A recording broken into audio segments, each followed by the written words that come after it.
Hello everyone and welcome to another casual review. Today I'm talking about Kirby's Dream Land. We had played the latest Kirby game, that being Kirby and the Forgotten Land, so let's play the earliest game, being Kirby's Dream Land. This game originally came out in 1992, so the game and I shared the same birth year. It's the first game I ever beat. I have a really early memory of beating this game on my Gameboy Pocket, just sitting on the kitchen floor, and I believe I was in preschool. Other than that, I don't really remember much of this game, so when I replayed this game now, it's like I was playing it for the first time. An interesting thing about this particular game is that the American artwork for Kirby is white rather than pink. When you play the color version of this game, Kirby is still pink, however, and in the Japanese artwork, Kirby is pink, so I think that the original developers always meant for Kirby to be pink. I can't exactly tell you why in the American artwork he is white. It might be because the game originally came out for the original Game Boy, which only had two color tones, and so they thought that Kirby was initially supposed to be white, but that's just speculation on my part. I'm sure I could look it up and get a little more info about that, or maybe someone let me know in the comments below. One thing that has persisted throughout the whole series, starting from the very first game all the way to Kirby and the Forgotten Land, are the enemies and the items in this game. I'm surprised just how many enemies have remained in every single Kirby game that I've played, and they got their start from the very first game. Even the items are very, very similar, like the Warp Star has always been here, the Maximum Tomato's always been here, those little drink things that heal you have always been here.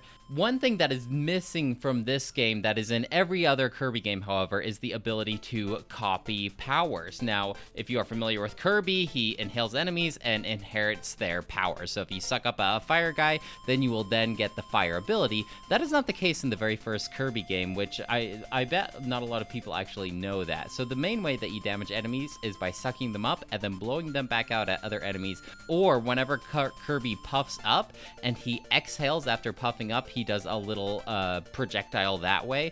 And this is the case in all of the Kirby games, but the exhale in new modern Kirby games, it doesn't really do much damage, if any. So in this game, it is significantly powered up because of the lack of other powers. Also, when I was playing through this game, I kept trying to do the slide move that I kind of tend to rely on when I'm not equipped with an ability using Kirby, and in this game, he does not have his slide yet. So strictly blowing out enemies towards other enemies or exhaling on them. Now, one item that is in this game that isn't in any other Kirby game, as far as I know, is the Mint Leaf, and this just gives Kirby basically like an unlimited exhale to fire at enemies. And there are even certain sections, like a boss, that it's almost like a little shoot 'em up where you are dodging his attacks while you keep exhaling these puffs at him.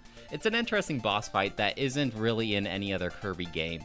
When I first got this Mint Leaf item, I wasn't really sure like what it was supposed to do, and I thought it was supposed to be like my immunity, like that sucker lollipop thing that gives Kirby his immunity from damage. And when I was getting hurt, that's when I realized like, oh, it's for it just gives you like unlimited exhales. That's kind of interesting. One thing that I was missing in this game is there's no crazy monstrosity after fighting the quote-unquote final boss. There's usually like this huge evil boss after you fight the supposedly end boss, and it's like crazy scary, but that's not the case here. King Dedede is the final boss, and he gave me a run for my money. I think I died twice on him, but I was able to defeat him at the end. I am actually pretty impressed that I was able to do it, you know, like 25 years ago as a youngster. Now, don't get me wrong, even though the King Dedede fight itself gave me a little bit of trouble, this game is very, very easy, and it's definitely meant for more of a novice gamer. Now, there is a hard mode for this game that you can access right off the bat.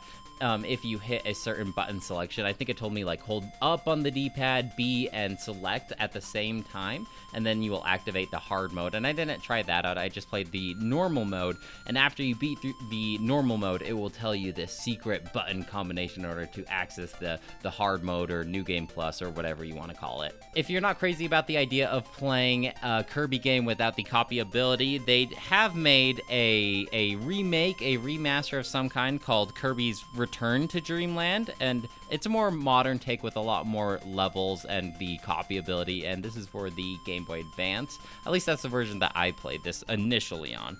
Still, this game looks good in its own Game Boy way. I think it has a lot of charm to it still and personality, and that's something that Kirby games have never really lacked. Because everything looks so simplistic, it moves and controls very fluidly.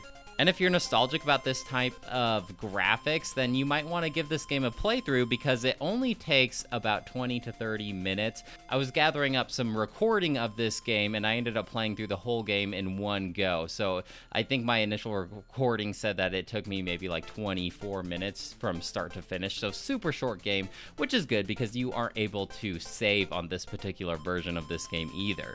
The music is still amazing. I really do love this chiptune music, and the original soundtrack is definitely worth a listen if you're curious. Overall, I just think that this game has a lot of charm, and it's fun, and it's not like this huge time commitment if you want to play it for just a short little history lesson in terms of like Kirby lore and history. Not that there's like a ton of story or anything like that, but if you just want to see like Kirby's origins, I definitely think it's worth a playthrough. I will give this game a 3 out of 5, and I recommend it to anyone, even if you're a hardcore gamer or you're someone who doesn't really play games. I think it's fun for everyone. And since I'm turning 30 this year, that means that Kirby's 30th anniversary is also approaching us, and I think this is a very good opportunity to suggest a Kirby Game & Watch that could potentially include this game and a couple of other Kirby games, and I think that would look really awesome, and I would definitely pick that up. So, Nintendo, if you're watching this, please get on that, and I will be very pleased with you. Anyway, let me know if you have any questions or comments about Kirby's Dream Land or the Kirby series in general, and I'd love to hear what you have to say. I'll talk to you later. Bye!